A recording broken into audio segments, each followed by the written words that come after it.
حکومت سندھ نے کالجز میں فرسٹ ایئر میں داخلوں کی پالیسی کا اعلان کیا تو پتہ چلا کہ فرسٹ ایئر آرٹس کے شعبہ میں داخلے نہیں ہوں گے۔ نئی داخلہ پالیسی بنانے والے ماہرین نے فیصلہ کیا کہ طلباء کی اکثریت کمپیوٹر سائنس کی تعلیم کی طرف متوجہ ہو رہی ہے، اس بنا پر آرٹس کے کلاسز منعقد نہیں ہوں گی۔ یوں آپ معاشیات، عمرانیات، سوکس، نفسیات، اردو، انگریزی، جغرافیہ، ایجوکیشن اور تاریخ وغیرہ پڑھنے والے پرائیویٹ امتحان دیں گے۔ برِ صغیر میں ایسٹ انڈیا کمپنی کے اقتدار میں آنے کے بعد لارڈ مکالے نے جدید تعلیمی، انتظامی اور عدالتی نظام قائم کیا۔ اس جدید نظام میں زبانوں کا علم، تاریخ، جغرافیہ اور ریاضی کے مضامین کی تدریس لازمی قرار دی گئی۔ یوں اس نظام میں تعلیم عام کرنے میں بنیادی کردار ادا کیا، اور لارڈ مکالے کے اس نظام کے بارے میں خاصی تنقید ہوتی ہے۔ ہندوستان کے بٹوارہ کے بعد بھارت میں مولانا ابوالکلام آزاد نئے وزیر تعلیم بنے۔ انہوں نے بھارت کو سیکولر اور جدید سائنٹیفک بنیادوں پر استوار کیا۔ اس نظام میں ادب، تاریخ، جغرافیہ، فلسفہ کے علاوہ نئی سائنسی مضامین، فزکس، کیمسٹری، ایئر سائنس، ایٹمی science, nuclear physics, business, administration اور انفارمیشن ٹیکنالوجی جیسی مضامین کی تدریس شروع ہوئی۔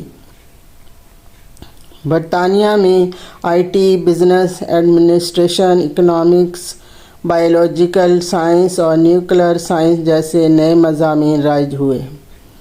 وہاں طلباء کا زیادہ جھکاؤ انفارمیشن ٹیکنالوجی اور بزنس ایڈمنسٹریشن کی طرف رہا، مگر سماجی سائنس کے مضامین اپنی جگہ موجود ہیں۔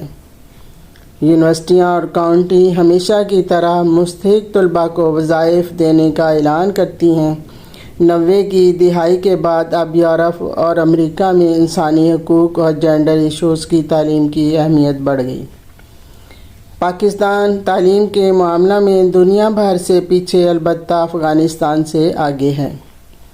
اگر سماجی سائنس کے مضامین کی تدریس ختم کر دی جائے تو طلباء زبانوں کے علم سے محروم ہو جائیں گے۔ فرسٹ ایئر میں داخلہ لینے والے نوجوان ذہنی طور پر بالکل کوارا ہوتے ہیں۔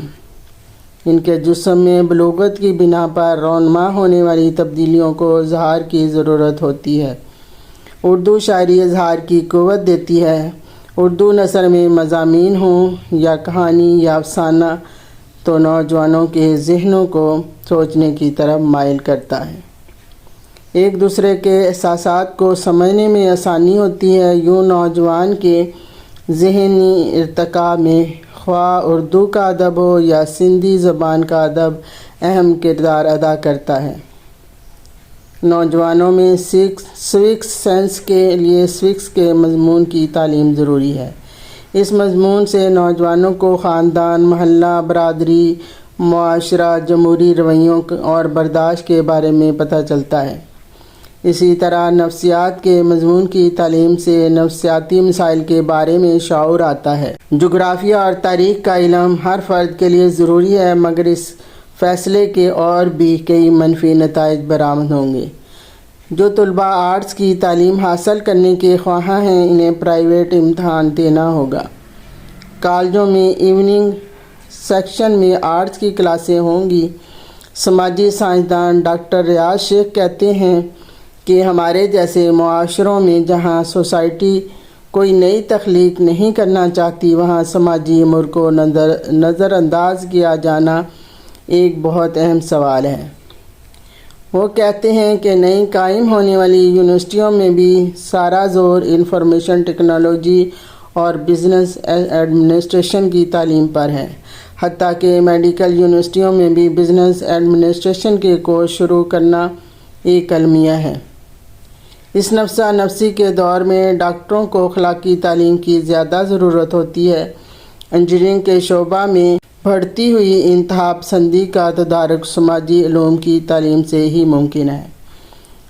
ڈاکٹر ریاض کی تجویز ہے کہ سائنس و ٹیکنالوجی کی طلباء کے لیے 10% سماجی علوم کا پڑھنا لازمی ہونا چاہیے۔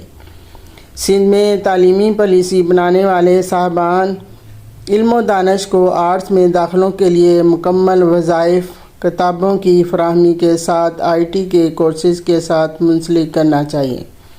سندھ کی ہر یونیورسٹی میں ہزاروں طالب علم سوشل سائنسز کے شعبہ میں سند حاصل کر رہے ہیں، جن میں اکثریت خواتین کی ہے۔ یہ طالب علم پرائمری اسکول سے لے کر کالج تک طلباء کو تعلیم دیتے ہیں۔ جب حکومت نے داخلے بند کر دیے تو اس کا مطلب ہے کہ اس فیصلہ سے اساتذہ کی ملازمت بہت کم ہو جائیں گی۔ یہ کوئی انتظامی مسئلہ نہیں ہے بلکہ تعلیم کے مستقبل کے تناظر میں اہم ترین فیصلہ ہے۔ اس مسئلہ پر سندھ اسمبلی میں سیر حاصل بحث ہونی چاہیے۔ سندھ اسمبلی کے اسپیکر کو رولز آف بزنس میں ترمیم کر کے ماہرین کو مدعو کرنا چاہیے تاکہ ایک جامع پالیسی بن سکے۔